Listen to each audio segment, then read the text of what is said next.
Look at this. This is what the air looks like in several Indian cities right now. And no, this isn't fog. It's not morning mist. This is pollution. Some of the most dangerous air in the world. These tiny particles, called PM2.5, are about 30 times smaller than the width of a human hair. Small enough to slip deep into your lungs, into your bloodstream, and even reach your brain. In 2024, Indian cities dominated the global list of the most polluted places on Earth. In some places, breathing the air is like smoking 10 cigarettes a day. So how did it get this bad? And what would it actually take to fix it? India doesn't just have an ordinary pollution problem. It has a massive one. Here's a number. The World Health Organization says the safe annual average for PM2.5 is 5 micrograms per cubic meter. But in northern India, cities regularly hit 50, 100, even 300 plus on bad days. That's 60 times higher than what's safe. And this isn't just uncomfortable. Air pollution contributes to more than 1 million premature deaths in India every year. That's more than tobacco, more than alcohol, more than road accidents. But here's the thing. Before we can talk about fixing it, we need to understand what's actually in the air. Air pollution isn't one thing. It's a cocktail. There's PM10. Those are the bigger dust particles kicked up from roads and construction sites. Then there's PM2.5, the fine particles that come from burning things. You've got nitrogen dioxide from vehicle exhaust and power plants, sulfur dioxide, mostly from coal, ozone, which forms when sunlight reacts with all these other pollutants, and VOCs, volatile organic compounds from burning trash and fuels. But PM2.5 is the real villain here, because it's tiny enough to bypass your body's natural filters. It goes where it shouldn't. And why is there so much PM2.5 in India?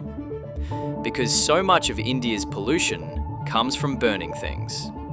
Coal, diesel, crop residue, garbage, biomass, firewood, even dung cakes used for cooking. If it burns, it makes PM2.5. So the real question is, why is so much being burned in the first place?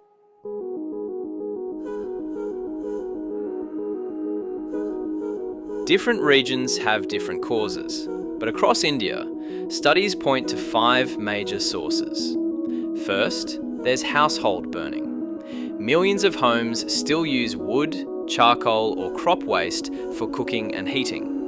This creates massive amounts of smoke, indoors and outdoors. Then you have coal power and industry. India still gets more than half its electricity from coal. Coal plants, brick kilns, steel factories, they all pump out sulfur, nitrogen oxides, and PM2.5. Third is transportation.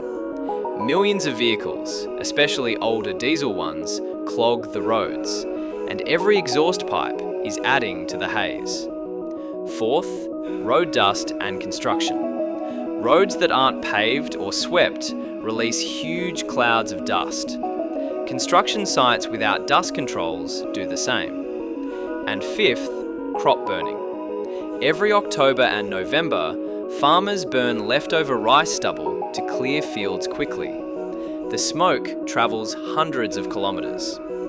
And when that smoke hits the cold, stagnant winter air over the Indo-Gangetic Plain, it gets trapped, close to the ground. This is why pollution spikes every winter, and why Delhi turns into a gas chamber. Now, you might be thinking, if we know what causes it, why hasn't India just fixed it? Here's why it's complicated. For one, millions of people depend on solid fuels. For many families, LPG or electricity is expensive or simply unavailable. People burn what they have because they need to cook. They need to survive. Then there's the fact that coal powers the economy. Coal supplies more than half of India's electricity. Industries depend on it. Jobs depend on it. You can't just flip a switch. Farmers are stuck in a tight window. They have just 2 to 3 weeks between rice harvest and wheat planting. Burning is the fastest, cheapest way to clear the field. They don't want to pollute, but the system pushes them toward it. There aren't enough machines to do it differently. There's no market for the stubble, so they burn. Meanwhile, vehicles are multiplying faster than infrastructure can keep up. Millions of new cars and scooters hit the roads every year. But the roads, the public transport, they haven't kept pace. So people buy cars, and the pollution gets worse. Enforcement is weak. Rules exist on paper, but on the ground, enforcement is inconsistent. Industries, builders, and polluters often get away with violations. There aren't enough inspectors. There aren't enough penalties that actually hurt. And finally, geography makes it worse. Northern India is shaped like a bowl. Mountains on 3 sides trap the air. In winter, cold air gets stuck close to the ground. It's called an inversion layer, and it turns cities into pollution traps. So the problem isn't just one thing, it's everything. And each piece of the problem makes the others harder to solve.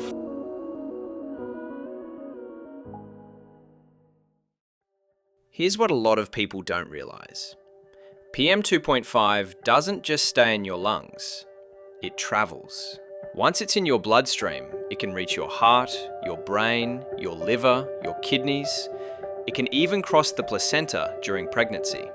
Long-term exposure is linked to heart attacks, strokes, asthma, lung cancer, cognitive decline, diabetes, and developmental problems in children. Kids born in polluted cities often have smaller, weaker lungs than kids in cleaner environments. And here's the scary part. This damage builds up slowly. There's no pain, no alarm bell, no warning sign. Just a quiet, steady degradation of your health. Over years. Over decades. But here's some hope. A decade ago, China had some of the dirtiest air on the planet. Beijing looked like this. Then, in 2013, they launched a war on pollution. They shut down or relocated thousands of dirty factories. They upgraded coal plants with cleaner technology. They tightened vehicle emission standards.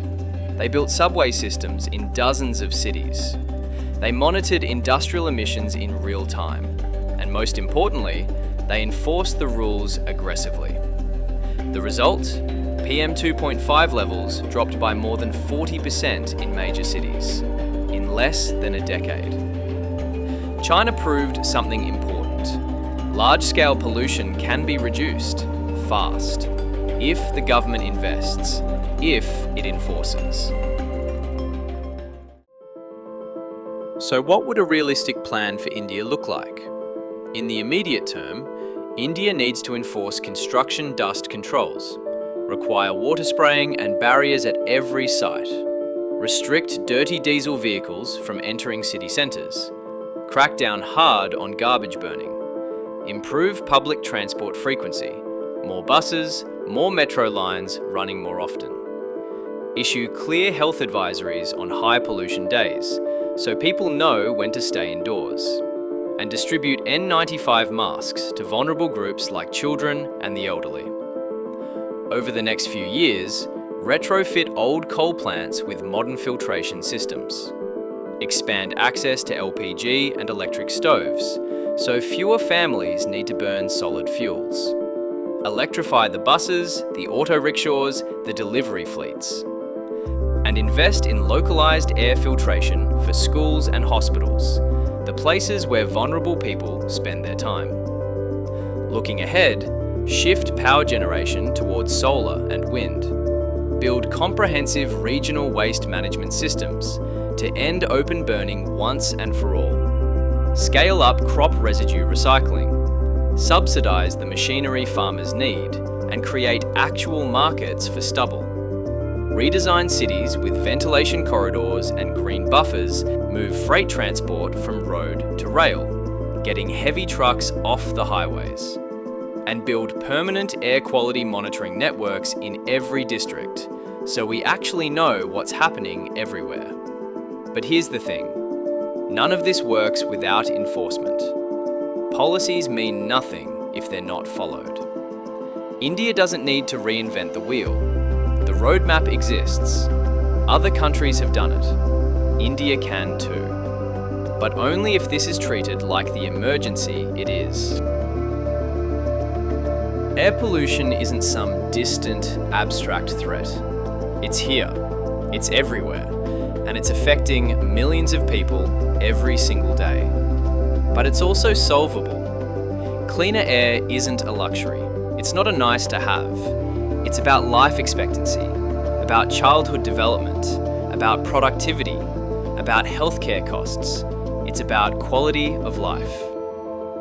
This isn't just a story about pollution. It's a story about what India chooses to do next.